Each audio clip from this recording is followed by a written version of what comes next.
Sahih al-Bukhari 651. Narrated Abu Musa. The Prophet said, "The people who get tremendous reward for the prayer are those who are farthest away from the mosque, and then those who are next farthest, and so on. Similarly, one who waits to pray with the Imam has greater reward than one who prays and goes to bed." Sahih al-Bukhari 652 and 653 and 654. Narrated Abu Huraira. Allah's Messenger said, while a man was going on a way, he saw a thorny branch and removed it from the way, and Allah became pleased by his action and forgave him for that. Then the Prophet said, 5 are martyrs, one who dies of plague, one who dies of an abdominal disease, one who dies of drowning, one who was buried alive, and dies, and one who was killed in Allah's cause. The Prophet further said, if the people knew the reward for pronouncing the adhan and for standing in the first row in the congregational prayer, and found no other way to get it except by drawing lots, they would do so, and if they knew the reward of offering the Zuhr prayer early in its stated time, they would race for it, and if they knew the reward for Isha and Far prayers in congregation, they would attend them even if they were to crawl. Sahih al-Bukhari 655, 656. Narrated Humayd. Anas said, the Prophet said, O Bani Salima, don't you think that for every step of yours that you take towards the mosque, there is a reward while coming for prayer? Mujahid said, regarding Allah's statement, we record that which they have sent before them, and their traces, 36.12. Their traces means their steps.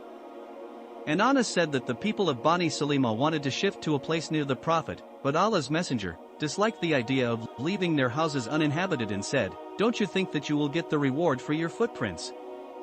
Mujahid said, their footprints mean their footsteps, and they're going on foot. Sahih al-Bukhari 657. Narrated Abu Huraira. The Prophet said, no prayer is heavier upon the hypocrites than the Far and the Isha prayers, and if they knew what is in them, in reward, they would have attended them, even if it was crawling.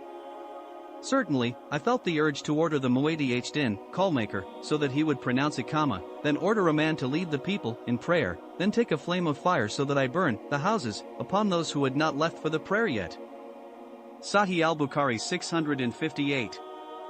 Narrated Malik bin Huwarith. Prophet said, to 2 persons, whenever the prayer time becomes due, you should pronounce adhan and then Iqama, and the older of you should lead the prayer. Sahih al-Bukhari 659. Narrated Abu Huraira. Allah's Messenger said, the angels keep on asking for Allah's blessing and forgiveness for any one of you as long as he is at his musalla, praying place, and does not do hadith, passes wind. The angels say, O Allah, forgive him and be merciful to him. Each one of you is in the prayer as long as he is waiting for the prayer, and nothing but the prayer detains him from going to his family. Sahih al-Bukhari 660. Narrated Abu Huraira. The Prophet said, Allah will give shade to 7 on the day when there will be no shade but his.